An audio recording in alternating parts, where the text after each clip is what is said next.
Hi friends, అందరికీ నమస్తే. Welcome to విశ్వ రహస్యం. దేవాలయాల్లో పాటించాల్సిన నియమాల గురించి ఇప్పుడు మనము తెలుసుకుందాము. తెలుసుకునే ముందు మా యొక్క ఛానల్లో వీడియోలు నచ్చితే లైక్ చేయండి, షేర్ చేయండి, సబ్స్క్రైబ్ చేసుకోండి. తీర్థము తీసుకొనునప్పుడు 3 సార్లు విడివిడిగా, ఒకదాని తర్వాత మరొకటి కలవకుండా పుచ్చుకొనవలెను. వెంటనే 3 సార్లు ఒకే కాలమున తీసుకొనరాదు. ఒత్తిని నూనెలో తడిపి వెలిగించి దానితో 2 ఒత్తులను దీపారాధన వెలిగించాలి.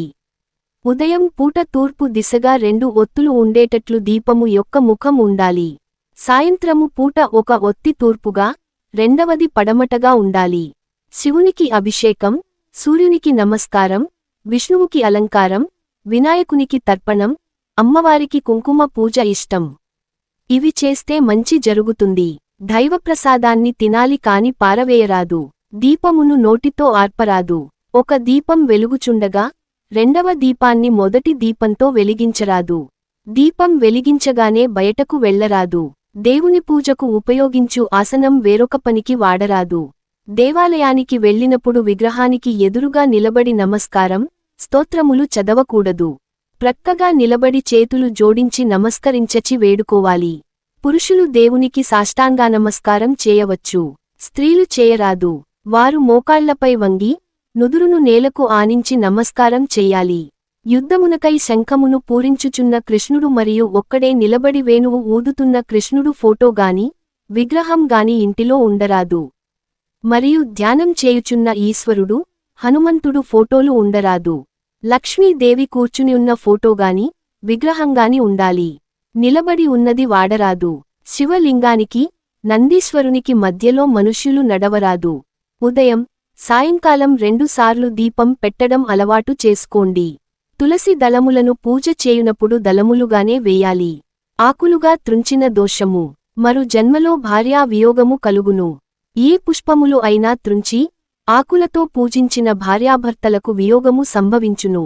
తాకుట వల్ల దోషము లేనివి బాధ వేస్తోంది అంటే అంటూ కానివి, తీర్థయాత్రలందు, పుణ్యక్షేత్రములందు, దేవాలయములందు, మార్గమునందు, వివాహమునందు, సభలందు, పడవలు, కార్లు, రైళ్లు, విమానాలు మొదలగు వాహనాలలో ప్రయాణమందు స్పర్శ దోషం లేదు.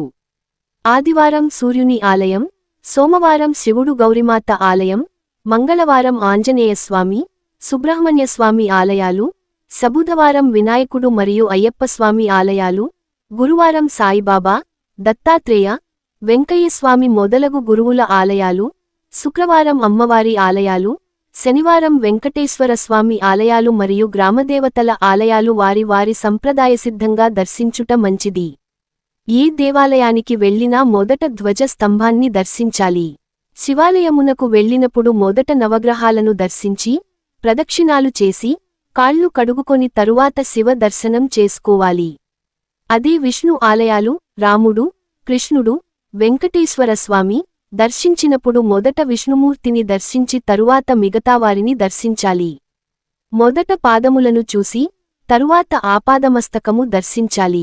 నవవిధ భక్తి మార్గములు: శ్రవణం, వినటం, కీర్తనం, పాడటం, స్మరణము, మనసులో జపించుట, పాదసేవనము, అర్చన, పూజ, నమస్కారము, దాస్యము, సేవ, సఖ్యము, ఆత్మనివేదనము, మనోనిగ్రహముతో సమర్పించుట. వీటిలో ఏ పద్ధతి అయినను దేవునికి ప్రీతికరము. జపములు 3 రకములు.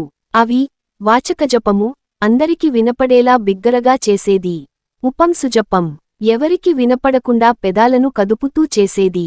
మానస జపం, ఎవరికి వినపడకుండా, పెదాలు కదపకుండా, మనసులో చేసేది. అన్ని జపాలలో కెల్లా మానసజపం ఉత్తమం, వాచక జపం సామాన్యం, ఉపంసుజపం మధ్యమం. స్త్రీలు ఓంకారాన్ని జపించకూడదు. ప్రదక్షిణాలు: వినాయకుని 1, ఈశ్వరునికి 3, అమ్మవార్లకు 4, విష్ణుమూర్తికి 4, మర్రిచెట్టుకి 7 ప్రదక్షిణాలు చెయ్యాలి. సో ఫ్రెండ్స్, విన్నారు కదా దేవాలయంలో పాటించాల్సిన నియమాలు. నెక్స్ట్ మరొక వీడియోతో మళ్ళీ కలుద్దాం. నమస్తే.